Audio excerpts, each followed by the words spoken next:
अस्सलाम वालेकुम my YouTube family. Hope so आप सब लोग बिल्कुल ठीक होंगे। आज का जो हमारा लेक्चर है वो है एक एक्सपेरिमेंट पे जिसका नाम है अवेरी मैक्लियोड एंड मैकार्टी एक्सपेरिमेंट। एक स्टूडेंट ने रिक्वेस्ट की थी कि उसको ये समझ नहीं आ रही तो इसको ब्रीफली एक्सप्लेन कर दिया जाए। So I tried my best. Start करते हैं जी। While Griffith's experiment had provided a surprising result, it was not clear as to what component of the dead S-strain bacteria were responsible for the transformation. कहते हैं जी कि Griffith ने experiment किया, हमें experiment provide किया और सरप्राइजिंग रिज़ल्ट्स भी दिए, बट उसमें ये क्लियर नहीं था कि जो कौन सा कंपोनेंट है डेड एस्ट्रेन बैक्टीरिया के अंदर जो कि रिस्पॉन्सिबल है ट्रांसफॉर्मेशन के लिए। ठीक है, उन्होंने बोला कि इसमें क्या क्लियर नहीं था, ये क्लियर नहीं था कि कौन सा कंपोनेंट है डेड एस्ट्रेन बैक्टीरिया के अंदर जो कि ट्रांसफॉर्मेशन करवा रहा है। इस एक्सपेरिमेंट में हमें यही पता चलेगा कि कौन सा कंपोनेंट है। 16 year later in 1944 Oswald Avery, Colin MacLeod and Maclyn McCarty solve this puzzle. 16 सालों के बाद 1944 में इन साइंटिस्ट ने इस पज़ल को सॉल्व कर दिया। They worked with the batch of heat killed S strain bacteria. उन्होंने काम किसके साथ किया? बैच लिया heat killed S strain bacteria, उनको हीट किल्ड किया, उनका बैच लिया, उस बैच को उन्होंने 5 पार्ट्स में डिवाइडेड कर दिया। They divided into 5 batches. ठीक है, फर्स्ट बैच के साथ क्या किया उन्होंने? They destroyed the polysaccharide coat of the bacteria. 5 batches में डिवाइड कर दिया। जो फर्स्ट बैच था उसका क्या कर दिया? पॉलीसेकेराइड कोट डिस्ट्रॉय कर दिया। और जो सेकेंड बैच था उसका क्या किया? लिपिड कंटेंट डिस्ट्रॉय कर दिया। जो थर्ड बैच था उसका क्या किया? RNA कोड जो था वो डिस्ट्रॉय कर दिया। फोर्थ जो था उसका क्या किया? दे डिस्ट्रॉयड द प्रोटीन्स, उसकी प्रोटीन्स डिस्ट्रॉय कर दी। And in the last batch they destroyed the DNA. Each of these batches were individually mixed with live R-strain bacteria and injected into individual mice. क्या किया उन्होंने? किस पे काम किया उन्होंने? सबसे पहले लिया एक बैच लिया एस स्ट्रेन बैक्टीरिया का, उनको हीट किल्ड किया।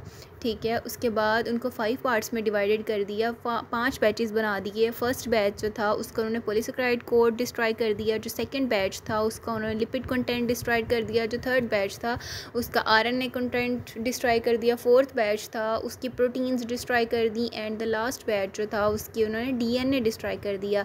अब ये जितने भी बैचेस थे इनको इन्होंने इंडिविजुअली मिक्स किया। किसके साथ? R स्ट्रेन बैक्टीरिया के साथ। और इंजेक्ट किस में कर दिया? एक इंडिविजुअल माइस में इसको इंजेक्ट कर दिया। ठीक है, from all 5 mice all of them died except the last mouse. ठीक है, इसके उन्होंने कहा 5 माउसेस में इन्होंने इसको इंजेक्ट किया था, सारे मर गए लेकिन आखिरी नहीं मरा।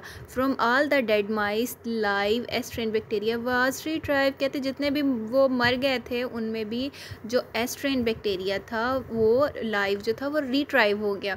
This experiment clearly proved that when the DNA of the S-strain bacteria were destroyed, they lost the ability to transform the R-strain bacteria into live S-strain ones. ठीक है, कहते हैं इससे हमें ये प्रूव हो गया कि हमने जो DNA अगर हम किसी भी बैक्टीरिया का डिस्ट्रॉय कर देते हैं तो वो क्या कर देता है? अपनी ट्रांसफॉर्मेशन की एबिलिटी खो देता है। ठीक है, इसीलिए जो था R स्ट्रेन बैक्टीरिया वो लाइव रहा एस स्ट्रेन के अंदर, उसने वो लाइव नहीं रहा इसके अंदर जो था 5th वाला mouse. But other components such as the polysaccharide coat, lipid, RNA और protein were destroyed, transformation took place. लेकिन जब बाकी सब में ये चीज़ें हुई तो क्या किया? ट्रांसफॉर्मेशन फिर भी होती रही। ठीक है, और लेकिन जिधर था DNA डिस्ट्रॉय कर दिया उधर ट्रांसफॉर्मेशन नहीं हुई। जो R स्ट्रेन बैक्टीरिया था वो ट्रांसफॉर्म नहीं हुआ एस स्ट्रेन के अंदर।